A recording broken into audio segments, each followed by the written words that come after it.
This room goes for $20, but because of the bicentennial celebration, I'm gonna let you have it for, watch this, 1776. Welcome everybody to Reggie Fox. Yes.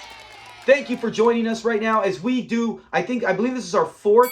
This is fun. As long as I see 20 likes or more, I'm going to continue to make these our game show challenge where we ask 5 questions. You know the routine. 1 worth 10 points, 2 worth 20, 4 worth 40, and then the 5th one, we finally say, hey, you take your points, which could be a max 100 if you got them all correct, and you could double it and go for 200 and be the highest score you can get, or you can lose it all and not even be in the audience, sitting outside watching Sanford and Son.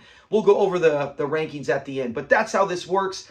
5 questions. Let's get right to it. Before I do, I want to say thank you for everyone who continues to like this. So the last one we had over 800 views. It usually doesn't get a lot of views, so it looked like a lot of people enjoyed it, and that's the main thing of our channel. Something fun about our favorite show, and that is Sanford and Son. So let's get to question 1. Today's theme, I forgot to say it. We're doing the one and done tournament, and so I said, you know what, let's do a game show on it. So today's our one and done characters, not actors, as people keep making that mistake. One and done characters. If you haven't, go vote in our community page. We're on round 3, and it's all battles of the ladies. Anyways, let's get to it. One and done characters. Question number 1. Here we go. Osgood Wilcox, we know him. He's one of the most memorable characters of all time. He won his round 2. Osgood Wilcox is a rival to Fred Sanford when it comes to Donna. We know that. In the episode Jealousy, Osgood throws himself on the floor. How can we forget that memorable scene? Throws himself on the floor and lifts a chair off the ground and then lights a cigarette with one hand. Which hand does he light the cigarette with? I'll give you a few seconds. I'll talk about it. You know, I figured instead of having dead air, just a clock ticking. But yeah, we know he throws himself down. He lifts that chair with one hand. Then he stands up and lights a cigarette. If you've seen the scene, you know. We'll have a clip of it afterwards to show. But what hand does he light the cigarette with when he gets up? Kind of easy. It is a 10-point question. All right, ready? The answer is his left hand. Yes. We know he's holding it with his right. He gets up, which is crazy to get off straight off the ground, especially a man of his age.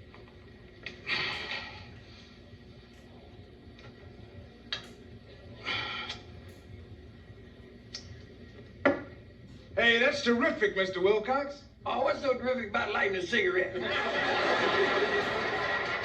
Then he picks up a cigarette, puts it in there with his left hand, and then lights it with his left hand. And Fred, of course, says, oh, big deal. Anyone can light a cigarette. Oh, what a memorable scene. Which makes Osgood, that whole episode, one of the most memorable characters. We'll see if he actually wins our channel's all-time one-and-done character championship. But that's it for number 1. You should have 10 points. If you are any kind of fan, you should know it was his left. All right, question 2. Here we go. In the episode, Hello, Cousin Emma, Goodbye, Cousin Emma, one of my all-time favorites. She turns out to be all talk and no action. So Lamont and Grady make up a disease to to get her to leave. What is the name of that fictional disease? Now, I know diehard fans will know this. Even average fans should know this, but still, I got to ask fun questions at the beginning. You can't make every single question insane. Some rounds it can be, but this tournament it's not, or this episode it's not. So the fictional disease, we know it, Cousin Emma. She's nothing but a gold brick. You like pancakes and sausage. She is so funny. And she's right now, if you love Cousin Emma, go look at our community page and vote for her. That's who I would vote for if I was able to. She's probably my favorite of these, although I love 3 Degrees as well. But in that, when she goes down, or when they come up and they say, hey, what is the fictional disease that they make up to try to scare her and get her to go? And they actually infect her where she even starts scratching. All right, time's up. You got to know it is the Junkman's Itch out of Hong Kong Hive. Now, if you just said Junkman's Itch, I'm still accepting that. That's still okay. It's the Junkman's Itch out of Hong Kong Hive. But that was the full official name. Oh my gosh, Hong Kong Hive, Junkman's Itch. It's such a great thing they make up. Grady sells it so well, especially when he's scratching his hair and his beard. And I mean, it looks like he really has something. Oh my gosh. And then Lamont starts doing it. Excellent scene. Hopefully you got that right. And you have right now a max total of 30 points. Amazing character, Cousin Emma. All right, question 3. 30 points. Here we go. In the episode, Fred Sanford, Legal Eagle, the great lawyer slash tailor. The characters in this show where they are like, I apologize for where it's like, I'm a postman and a doctor, depending on days. He's a tailor and also a lawyer. It's so funny because it's so true. That's how people have multiple jobs and they try to find ways to, you know, make extra bucks. I'm a this and then I'm also a plumber. I'm an electrician. Anyways, I'm sorry. Lawyer slash tailor, Sonny Cochran makes a throw yourself on the mercy of the court. He makes that speech, but before that he takes off his hat. Who does he give the hat to in the room? Think about it. That speech is so good. Your Honor, I yielded the right of way. Oh my gosh. He will be in this tournament. We still have more rounds to go, but no way Sonny Cochran could not be in this tournament. I love Sonny Cochran. Yeah, so as he does that, before he makes it, Your Honor, throw yourself on the mercy of the court. Before he makes that speech, who does he take his hat off and give it to?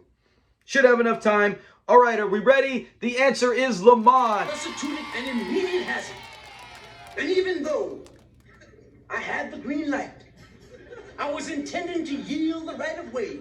If you watch him as he walks by, he has his hat off and he gives it to Lamont and he makes this great speech, remember? And then he's all, I'm not finished. When he I'm not finished. Sorry. Tells them to hold their applause, Fred and Grady. And then they clap, and then he goes like this, puts his hand down. You can actually see Lamont give him his hat back. He hangs it on his hand as he's standing there, because Lamont's not buying for it. Hands of your honor. Now. So that is the answer, Lamont. All right, so now we could have a total of 60 points as we get to question 4. How great was Sonny Cochran? He's so good. I can't wait to break down his episode or just even talk about him in the next round when we get to him. Question 4. In the episode Carol, Fred unintentionally helps Carol rob a bank. Remember Fred? He's like, who's Carol? He doesn't know who Carol is. Carol comes to town, and it turns out he unintentionally helped him rob a bank. Years later, Carol returns to Fred after serving time to pay Fred his share. So he served, remember, he took the money, he gave it back to the cops so he can get out, but he invested it so he got, or put it in the bank and got the interest. So he goes to him and it turns out he spent most of it. So instead of Fred getting his share of $30,000, how much money did he really give Fred? He actually gave Fred amount. Now, if you get just the dollars, I'll still go. If you get the cents, man, I'm going to have to give you a 10-point bonus because I can't remember the cents. I had to rewatch it. I remember the dollars. I always forget the cents. It's something that's difficult. But if you can get the full price, add 10 points onto that so you can actually get a max of what? 220. That's never been achieved before in our game show. We've never been able to do that. But this is such a hard question.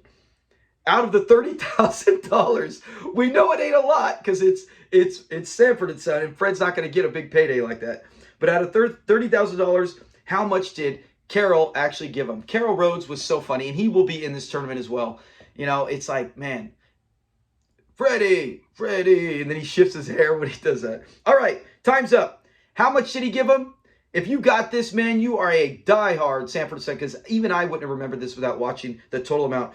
$52.17. $52.17. $52.17 out of $30,000. I remember when Fred gets it, he's even got that expression. So yeah, he gave him $52.17. So that's it. You can now have 110 points, which is amazing because that's an all-time high for this getting into the fifth and final question. But that is it. So here we go. Ready?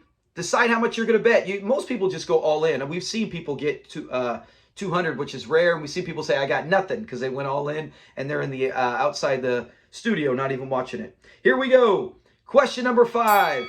In the episode The Stakeout, Fred rents a room to Miss Wallace, a.k.a. Alex Hacker.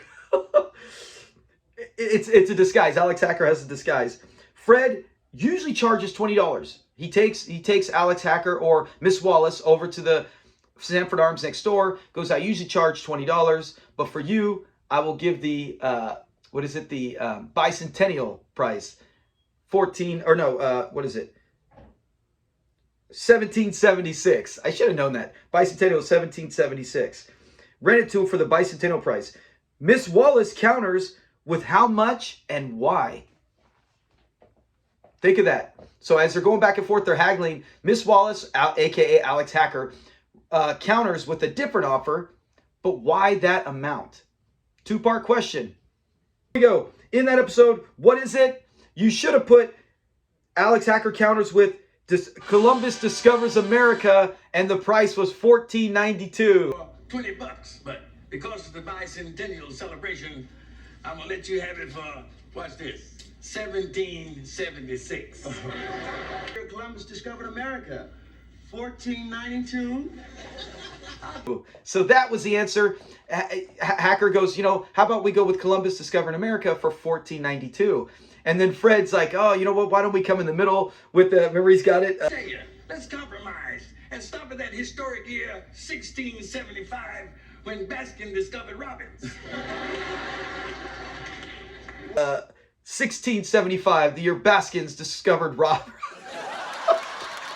Baskins discovers Robbins. Oh, man. Only Fred would come up with something that witty, and they come to the agreement. So that's it. If you got that last one, man, this was a tough one. The last two questions were really hard.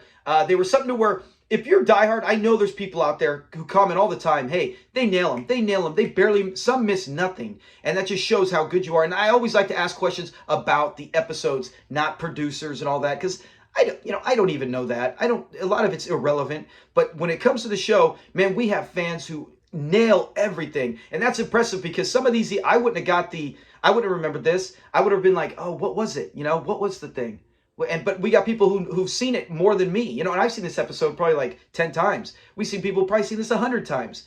There are episodes I've seen 100. Anyways, I'm rambling. That's it. Let's get to the final. So what was your final score? Were you over 200 points for the first time ever? Were you director? Were you the writer? Were you in the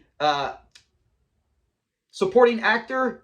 Were you the audience? Or were you outside, not even in, watching? So put in the comments your score. Thank you very much for playing. And go watch our last video, round 3. That's a big one. That's one of the best ones in my opinion, the hardest ones to choose. If you need help deciding and you're in our community and you want to vote who was one of the best supporting for round 3 of the ladies' night, go watch that and maybe help you decide, or maybe even sway to someone else like Cousin Emma, who I really want. But thanks for playing, guys. Continue to like, continue to share and get it out there. And if you're new, subscribe to the channel. Always can use more people to be part of our Sanford State community as we hope our channel grows bigger and bigger. Have a great week and happy Martin Luther King Jr. Day. What a great man. I'm going to have a nice post with an amazing part of one of my favorite speeches he ever did, especially because it's so true. It's so true when you take it into context.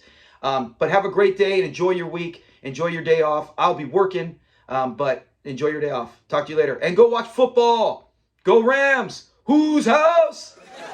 Peace. You do it. I'm not gonna lay down on that floor. Just because you know you cannot do it. Because I know what's been on that rug.